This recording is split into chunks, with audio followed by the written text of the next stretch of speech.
Good morning mga bro. For today's video mga bro, C-Far lanes connection mga bro, and then C-Far lanes installation tayo mga bro, then trusses installation tayo mga bro. Alright mga bro, so yung portion na yan mga bro, kakabitin na natin ng dalawang trusses yan, yung lalagyan natin sa panggitna mga bro. Alright, so ito yung parlina natin, ayan na nadugsong na natin siya mga bro. Ayan, so 1.8 meters ang nadugsong natin dito mga bro.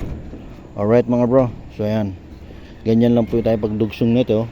So pagkabit nito mga bro, alternate to ang pagkabit ng mga dugsungan natin dito mga bro. Alright, so yung ibang dugsong dito, yung ibang dugsong doon sa kabila. Alright mga bro, so ayan, yan to rin yung trusses na ikakabit natin, yung area na to, itong portion na to, dyan sa gitna natin ilalagay siya, itong dalawa na to mga bro. Alright mga bro, so yan, so isang parlina na lang yung ikadudugsong natin mga bro. Then after ng pagdugsong natin mga bro, magta-trusses na tayo mga bro, mag-install na tayo ng trusses dito sa gitna dito mga bro. Alright mga bro, so ang mangyayaring proseso nito mga bro, babaklasin namin yung yero na to, yung paglalagyan ng trusses natin mga bro. So yan, yung portion na yan mga bro, lalagyan natin ng trusses yan. So babaklasin natin yan. Itong area kasi na to mga bro, hindi to tatamaan ng trusses, yung area lang na yon mga bro, kaya yun ang babaklasin natin. So utay-utay itong mangyayari nito mga bro. After ng installation ng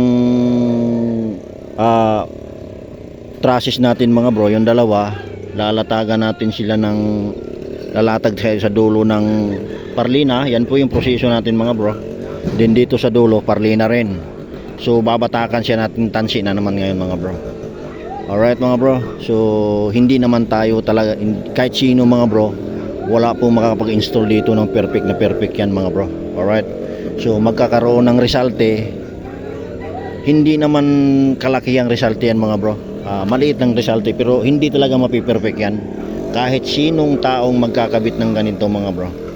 Alright, so meron at merong resulte yan mga bro. Alright mga bro, so sa mga beginners, sa magkakabit sa mga ganitong activities mga bro, huwag nyong asahan na mapiperfect nyo yan mga bro. Hindi po ako naniniwalang may taong naka-perfect ng installation ng ganito mga bro. Alright mga bro, so sa dami kong pinagkabitan ng roofing, nakapagkabit na rin ako diyan sa mga industrial ng roofing mga bro. Kahit pag sinilip mo mga bro, walang perfect na magkakabit niyan mga bro.